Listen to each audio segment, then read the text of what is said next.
Hello and welcome. For decades, the global intelligence community operated under a single unshakable assumption that Israel's integrated missile defense system, the Iron Dome, David Sling, and Arrow was an impenetrable digital fortress. But on Saturday night, that assumption did not just crack.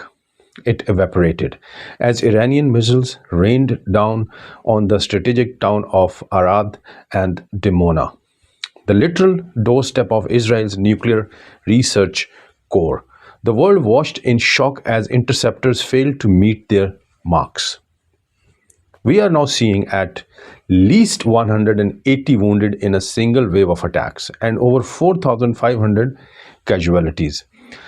So, since this war began on February 28th, but the real story isn't just the damage on the ground.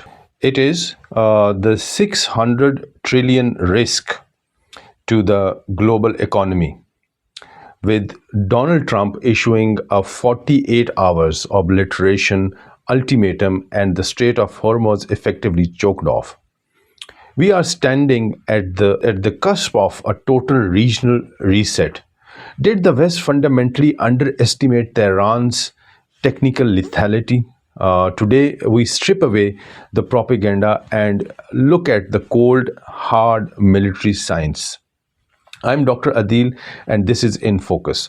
Dimona isn't just another town, it is the heart of Israel's nuclear doctrine. For Iranian missiles to penetrate this specific airspace is a psychological and military earthquake. According to the reports from Al Jazeera and the Iranian Atomic Energy Organization and other media outlets, this was a calibrated retaliation for the strike on Iran's Natanz facility in Isfahan. But here is the counterintuitive part. Israel knew they were coming. The IDF spokesman confirmed that defense systems were fully activated, yet they failed. The question here is why? Because Iran has deployed what defense analysts describe as the Middle East's largest, most varied missile program. We are talking about a sophisticated mix of ballistic and cruise missiles, and they are designed to overwhelm through variety, not just volume. From the Fateh variants like the Zulfikar to the Qaim 1, these systems are built for one thing only. They compress warning time to make preemption a mathematical impossibility. When 180 people are wounded in a high security zone near a nuclear site, it sends a message to Washington. And the message is the old rules of Middle Eastern war are dead. To understand why the world's best interceptors failed on Saturday, we have to talk about the physics of Payload. Uzi Rubin, the founding director of Israel's missile defense program, has raised the alarm on a specific Iranian tactic: the use of cluster warheads. This is high-level military engineering. As the missile descends, the outer shell peels off and spins, releasing between 20 to 80 individual bomblets into space. A standard interceptor is designed to track a single point of attack. So, once the cluster payload opens, the single point becomes 80 points. To stop the threat, you must intercept the missile before it opens. If the defense system misses that narrow window, the submunition becomes nearly impossible to stop.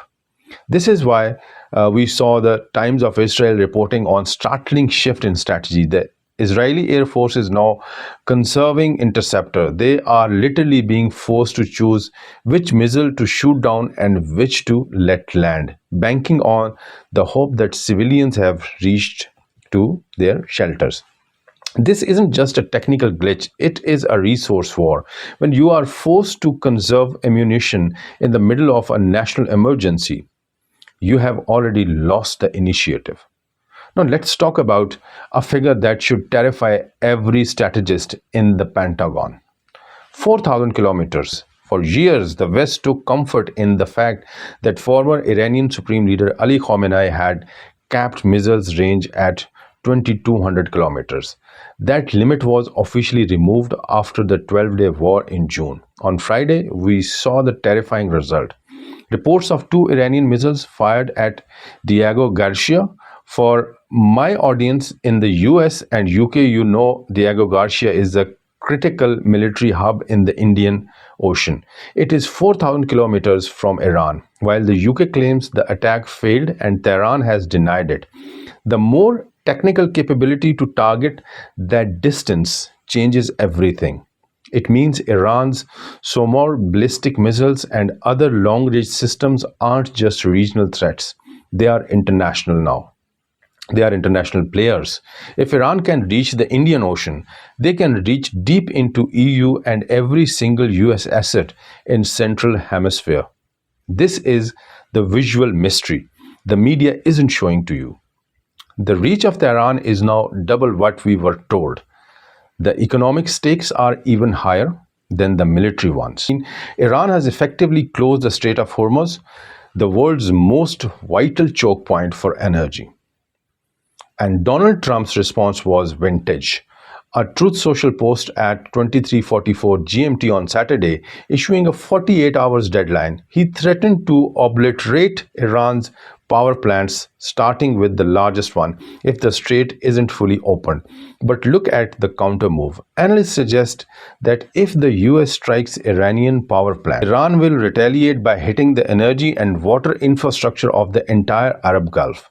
Imagine a world where the strait is closed, Iranian oil is offline, and desalination plants and power grids of the UAE, Qatar, and Saudi Arabia are targeted. We are talking about a total collapse of global supply chains. This is the 600 trillion risk I mentioned at the start. The world should worry because the threshold for a nuclear response is now dangerously low. As we enter day 23 of this conflict, one thing is clear. The miscalculation was believing that 20th century defense could stop 21st century saturation tactics. Israel is facing a more lethal phase of fighting than it has ever experienced in its history. Thousands are taking to the streets in Tehran in defiance, while in Israel, the public is feeling the direct, unshielded efforts of war for the first time in decades.